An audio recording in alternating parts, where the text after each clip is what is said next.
Hi hello welcome to my channel. കാറ്റത്തെ കിളിക്കൂടിൻ്റെ വിശേഷം നോക്കിയാലോ. അപ്പോൾ ആരെങ്കിലും എൻ്റെ ചാനൽ ആദ്യമായിട്ടാണ് കാണുന്നതെങ്കിൽ ഒന്ന് സബ്സ്ക്രൈബ് ചെയ്ത് സപ്പോർട്ട് ചെയ്യാൻ മറക്കരുതേ.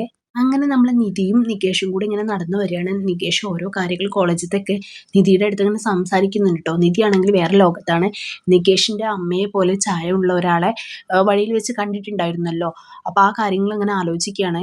അന്ന് നികേഷ് ആ ഫോട്ടോ കണ്ടിട്ട് വീട്ടിൽ പ്രശ്നങ്ങൾ ഉണ്ടാക്കിയ കാര്യവും അതേപോലെ തന്നെ ഭാസ്കരനച്ഛൻ അവനോട് പറയുന്ന ഡയലോഗൊക്കെ ഇങ്ങനെ മൈൻഡിലേക്ക് വരിക കേട്ടോ. പെട്ടെന്നാണ് നികേഷ് ചോദിക്കുന്നത്, ഏട്ടത്തി ഈ ലോകത്തൊന്നുമല്ലേ, ഞാൻ പറയുന്നത് വല്ലതും കേട്ടോ എന്നൊക്കെ ചോദിക്കുന്നുണ്ട്. ആ ഞാൻ കേട്ടു നികേഷ്, നീ പറഞ്ഞു എന്നൊക്കെ പറയുന്നുണ്ട്. പക്ഷെ ആളിവിടെ അല്ല, ആൾ ആ ലോകത്ത് തന്നെയാട്ടോ. പക്ഷെ നികേഷിനോട് പറഞ്ഞില്ല, അത് നിന്റെ അമ്മയാണ്, നിന്റെ അമ്മയെ ഞാൻ കണ്ടു എന്നൊന്നും പറഞ്ഞിട്ടില്ല കേട്ടോ. അങ്ങനെ ജോലിയൊക്കെ കഴിഞ്ഞ് വീട്ടിലെത്തിയപ്പോൾ നമ്മൾ സുഭാഷ് ഏട്ടൻ വന്നപ്പോൾ ചോദിക്കുന്നുണ്ട്, എപ്പോഴേ എത്തിയേ മോളെ എന്നൊക്കെ ചോദിക്കുന്നുണ്ട്. ഞാൻ ഇപ്പോഴേ എത്തിയിട്ടുള്ളൂ എന്നൊക്കെ പറയുന്നുണ്ട്. സുധീഷ് ആണെങ്കിൽ എന്തൊക്കെയോ നമ്മളെ നിധിയെ പറയുന്നുണ്ട് കേട്ടോ, എന്തൊക്കെയോ തള്ളി മറിക്കുന്നുണ്ട്. നിധി എങ്ങനെയാ ജോലി കഴിഞ്ഞ് വന്നതെന്നൊക്കെ സുഭാഷ് ഏട്ടൻ ചോദിക്കുന്നുണ്ട് കേട്ടോ. ഞാൻ ബസ്സിനാണ് വന്നത്, പിന്നെ ബസ് സ്റ്റോപ്പിൽ നികേഷ് ഉണ്ടായിരുന്നു എന്നൊക്കെ പറയുന്നുണ്ട്. സുധീഷിനാണെങ്കിൽ അവളെ കൂട്ടിക്കൊണ്ടുവരാൻ പോവാത്തതിന്റെ സങ്കടത്തിലാണ്. അവള് തന്നെ പറഞ്ഞതാണ്, വരണ്ട ഞാൻ ഒറ്റയ്ക്ക് വന്നോളാന്ന്. സുധീഷിനാണെങ്കിൽ പോയേ മതിയാവൂ, പക്ഷെ അവള് പറഞ്ഞത് കൊണ്ട് മാത്രം സുധീഷ് പോയില്ല. ഞാൻ പറഞ്ഞതാണ് സുഭാഷ് ഏട്ടാ, ലോക്കൽ ബസ്സിലൊന്നും കയറി പരിചയമില്ലല്ലോ, ഞാൻ വരാമെന്ന് പറഞ്ഞതാണ്, പക്ഷെ അവൾ സമ്മതിച്ചില്ല എന്നൊക്കെ പറയുന്നുണ്ട്. നിധി പറയുന്നുണ്ട്, വേണ്ട ഞാൻ ഒറ്റയ്ക്ക് തനിയെ പോയിക്കോളാം, എനിക്ക് ഇതൊക്കെ ശീലമാവണ്ടേ, കുറച്ച് കഴിഞ്ഞിട്ട് ഒരു സ്കൂട്ടി എടുക്കുക, ഇപ്പം കുറച്ച് കാലം ഇങ്ങനെ തനിയെ പോയിക്കോളാം എന്നൊക്കെ പറയുന്നുണ്ട്. എൻ്റെ വീട്ടിൽ നിന്ന് എന്നെ ഇങ്ങനെ ഒറ്റയ്ക്ക് വിടാത്തതിൻ്റെ പ്രശ്നമാണ് എനിക്കിപ്പോഴും, അതുകൊണ്ട് അതൊക്കെ മാറ്റി ഞാൻ സ്വയം പ്രാപ്തി ആവണം. എന്നും ഇങ്ങനെ ഒരാൾ ഡിപ്പെൻഡ് ചെയ്യാൻ പറ്റുമോ, എനിക്ക് എന്നും സുധീഷിനെ കിട്ടുമോ എന്നൊക്കെ ചോദിക്കുന്നുണ്ട്. അങ്ങനെ നിധി കാര്യങ്ങൾ ഒറ്റയ്ക്ക് ചെയ്യാനുള്ളൊരു ഇഷ്ടവും അതുപോലെ തന്നെ പക്വതയൊക്കെ ആയിട്ടുണ്ട്. അതുകൊണ്ട് തന്നെ മറ്റുള്ളവരെ ഡിപ്പെൻഡ് ചെയ്യേണ്ട കാര്യമില്ല എന്നാണ് അവൾ പറയുന്നത്. അങ്ങനെ അവർ ഹാളിൽ സംസാരിച്ചുകൊണ്ടിരിക്കുന്നതിൻ്റെ ഇടയിലാണ് നമ്മളെ നിധിക്ക് എന്തോ ഒരു സ്മെല്ല് അടിച്ചത്. അങ്ങനെ അവൾ പുറത്തേക്ക് പോയപ്പോൾ അച്ഛൻ അവിടെ നിന്ന് ബീഡി കത്തിക്കുന്നുണ്ടായിരുന്നു.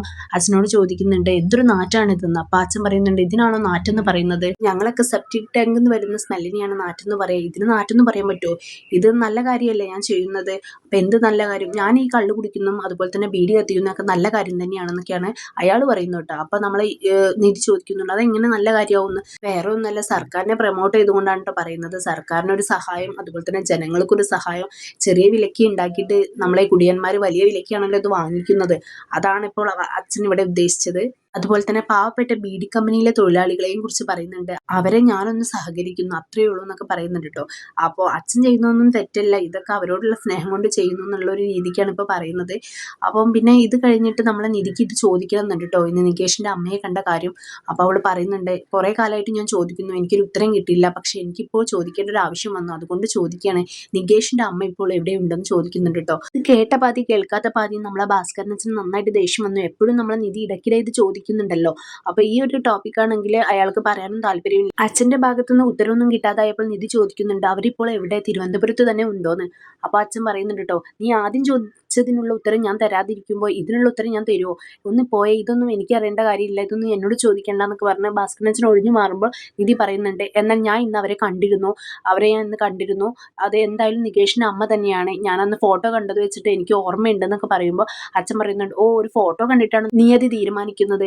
നിധിയാണെങ്കിൽ ഉറപ്പിച്ച് പറയുന്നുണ്ട്. ഭാസ്കരനച്ഛന് ചെറിയൊരു ഞെട്ടലും ഉണ്ട് കേട്ടോ. നിധി പറയുന്നുണ്ട്, ഞാൻ അവരുടെ പിറകെ പോകണമെന്ന് വിചാരിച്ചിരുന്നു, പക്ഷെ അപ്പോഴേക്കും അവർ അപ്രത്യക്ഷമായിരുന്നു, അപ്പോൾ നീ ഒരു മിന്നായം പോലെ കണ്ടിട്ടാണ് ഇങ്ങനെ പറയുന്നത് എന്നൊക്കെ അച്ഛൻ പറയുന്നുണ്ട്. അപ്പോൾ നിധി പറയുന്നുണ്ട്, അല്ല അത് നികേഷിൻ്റെ അമ്മ തന്നെയാണ്, പിന്നെ എന്തുകൊണ്ട് നികേഷിനോട് സത്യങ്ങളൊന്നും തുറന്നു പറഞ്ഞുകൂടാ, നികേഷിൻ്റെ അമ്മ ഇവിടെ ഉണ്ടെന്നുള്ള കാര്യം. അങ്ങനെയൊക്കെ ഓരോന്ന് പറയുമ്പോഴേക്കും ഭാസ്കരനച്ഛൻ അത് കേൾക്കാനും പറയാനും താല്പര്യമില്ലാത്ത രീതിയിൽ, നീ ഒന്ന് പോയേ കൊച്ചേ, ഇങ്ങനെയുള്ള കാര്യങ്ങളൊക്കെ ചോദിച്ച് മനുഷ്യനെ ടോർച്ചർ ചെയ്യുന്നു, നീ എന്നെ കുറേ കാലമായല്ലോ ടോർച്ചർ ചെയ്യാൻ തുടങ്ങിയിട്ടെന്നൊക്കെ പറഞ്ഞ് അച്ഛൻ അവിടെ നിന്ന് ഒഴിഞ്ഞു പോവുകയാണ് കേട്ടോ ചെയ്യുന്നത്. അങ്ങനെ നിധി ആ ടോപ്പിക് അവിടെ വിട്ടു എന്ന് പൂർണ്ണമായിട്ട് പറയാനും കഴിയില്ല, കാരണം നിധിക്ക് കൂടുതൽ അറിയണം എന്നൊക്കെ താല്പര്യമുണ്ട്, പക്ഷെ അച്ഛൻ്റെ കയ്യിൽ നിന്നൊന്നും കിട്ടില്ല എന്ന് മനസ്സിലായി ആൾക്ക്.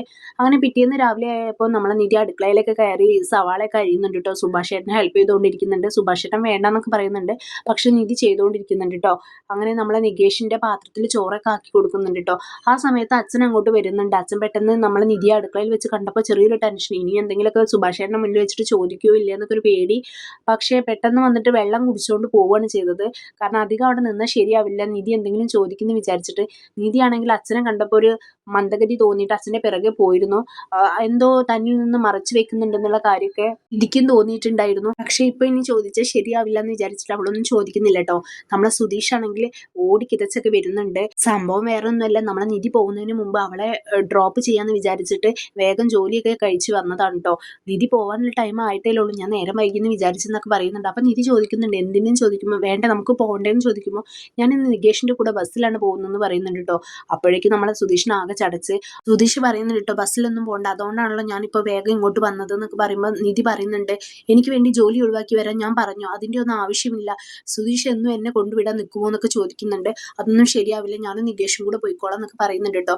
നികേഷ് അന്നേരം പറയുന്നുണ്ട് ജോലിക്ക് പോകുന്ന വഴിയിലാണ് എൻ്റെ കോളേജെങ്കിൽ പോലും എന്നെ കൊണ്ടുവിടാത്ത ആളാണ്, എന്നിട്ടാണ് ഇപ്പോൾ ഇങ്ങനെയൊക്കെ പറയുന്നതെന്ന് പറയുമ്പോൾ സുധീഷ് പറയുന്നുണ്ട് ഞാൻ രണ്ടുപേരെയും കൊണ്ടുവിട്ടോളാം എന്ന് പറയുമ്പോൾ നിധിയെ അതിൻ്റെ ആവശ്യമില്ല, ഞാൻ നികേഷിന്റെ കൂടെ തന്നെ പോകുന്നു. സുഭാഷ് ചേട്ടൻ്റെ അടുത്ത് നിധി ഒരു പരാതി പോലെ പറയുന്നുണ്ട് കേട്ടോ. സുഭാഷ് ചേട്ടൻ ഇങ്ങോട്ട് നോക്കി എന്നെ തനിയെ പോകാൻ വിടുന്നില്ല, എനിക്ക് എന്നും ഇങ്ങനെ ഒരാൾ ഡിപ്പെൻഡ് ചെയ്യാൻ പറ്റില്ല, എനിക്ക് സ്വയം പ്രാപ്തി ആവാൻ വേണ്ടിയിട്ടല്ലേ ഞാൻ ഇങ്ങോട്ട് വന്നതും കാര്യങ്ങളൊക്കെ ചെയ്യാന്ന് പറഞ്ഞത്, എന്നിട്ട് ഇപ്പോൾ എന്താ ഇങ്ങനെയൊക്കെ എന്നൊക്കെ ചോദിക്കുമ്പോൾ സുഭാഷ് ചേട്ടൻ പറയുന്നുണ്ട് അവൾ തനിയെ പൊക്കോട്ടടാന്ന്. ഇത് കേട്ടപ്പോൾ ആദ്യം നികേഷും നിധിയും അവിടുന്ന് ഇറങ്ങാണ് കേട്ടോ ചെയ്യുന്നത്.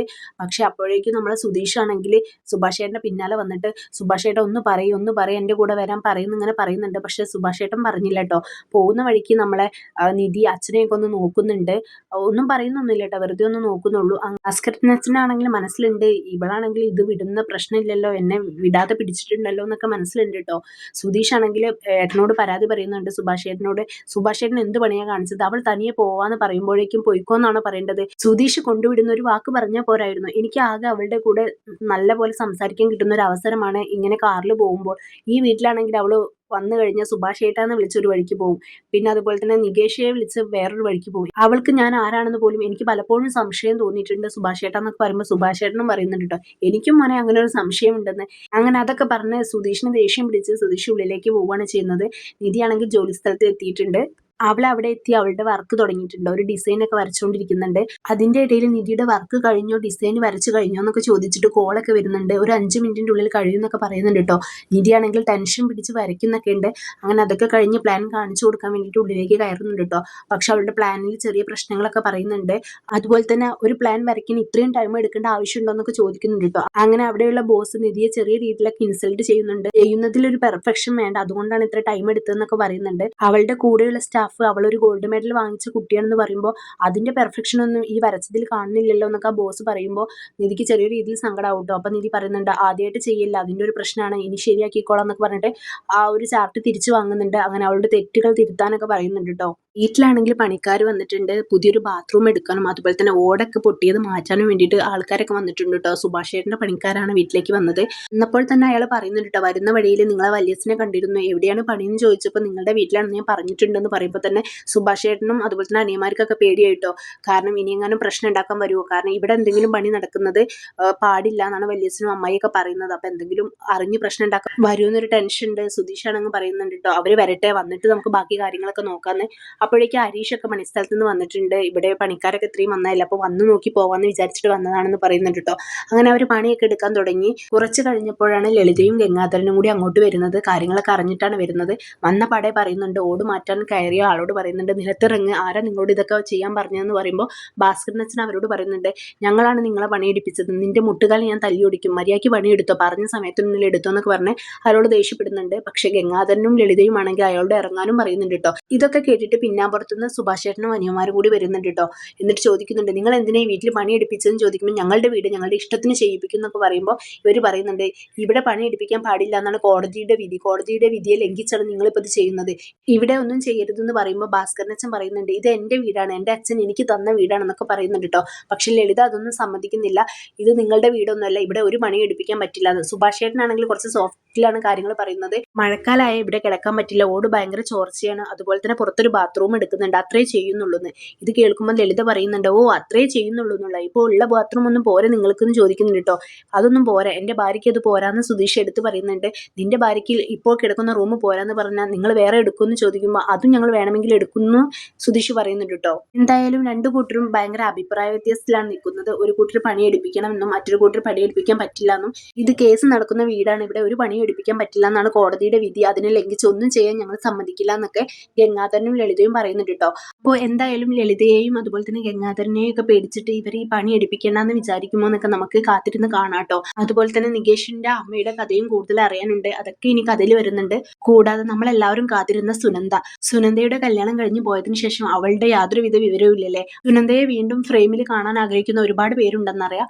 അതുകൊണ്ട് തന്നെ നമ്മൾ സുനന്ദയെ കാണിക്കുന്ന എപ്പിസോഡുകളൊക്കെ ഇനി വരാൻ പോകുന്നുണ്ട്. അപ്പോൾ അതെല്ലാം നമുക്ക് വെയിറ്റ് ചെയ്ത് കാണാം. ആരെങ്കിലും എൻ്റെ ചാനൽ സബ്സ്ക്രൈബ് ചെയ്യാതെയാണ് കാണുന്നതെങ്കിൽ ഒന്ന് സബ്സ്ക്രൈബ് ചെയ്ത് സപ്പോർട്ട് ചെയ്യാൻ മറക്കരുതേ. ഇതുപോലുള്ള റിവ്യൂസിനായിട്ട് ഈ ചാനൽ ഒന്ന് ഫോളോ ചെയ്യുക. ബൈ.